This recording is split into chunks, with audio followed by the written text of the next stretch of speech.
Alors, ce festival dont nous allons fêter la 15e édition est important parce qu'il défend et illustre de manière exemplaire, je trouve, la coopération transfrontalière et plus spécifiquement la coopération franco-allemande. On a dû déjà vous dire qu'il résultait bien évidemment de l'association de 4 institutions, 2 françaises et 2 allemandes.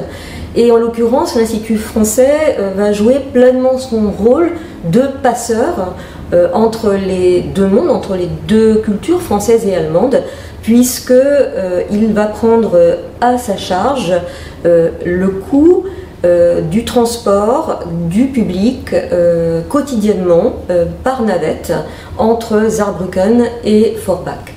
Alors, ce festival s'adresse à tous les curieux, bien sûr, tous ceux qui ont envie de découvrir le théâtre français francophone contemporain, les amateurs de théâtre.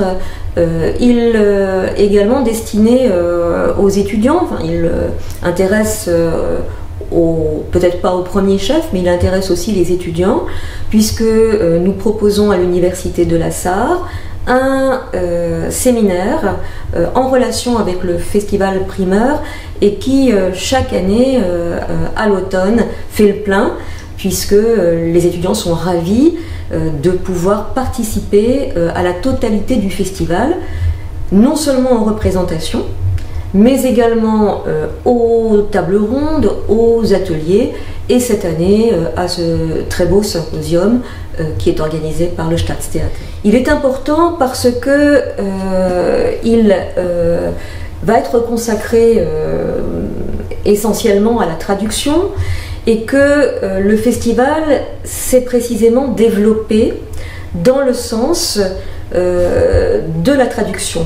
Ce que nous voulions, c'est progressivement, au fil des ans, redonner un visage et une identité aux traducteurs qui restent bien souvent invisibles, inconnus au public, du public. Et c'est pour ça que nous avons institué 3 prix. Ça s'est fait progressivement, bien sûr.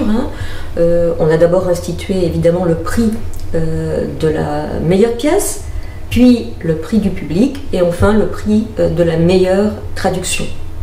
Le dialogue interculturel, la circulation des cultures commence évidemment avec la circulation des textes. Donc circulation des personnes grâce à la navette et circulation des textes grâce à la traduction.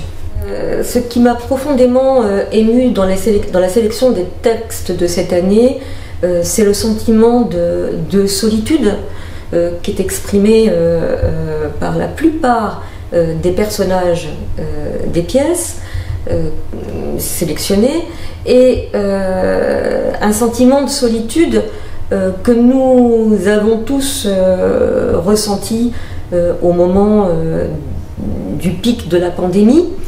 Le festival d'ailleurs s'est déroulé de manière exclusivement numérique l'année dernière, et nous sommes très heureux cette année de nous retrouver, et de nous retrouver autour d'un corpus qui met en avant la douleur d'être seul, le manque d'amitié, d'amour, de compassion qui sont inhérents à cette solitude.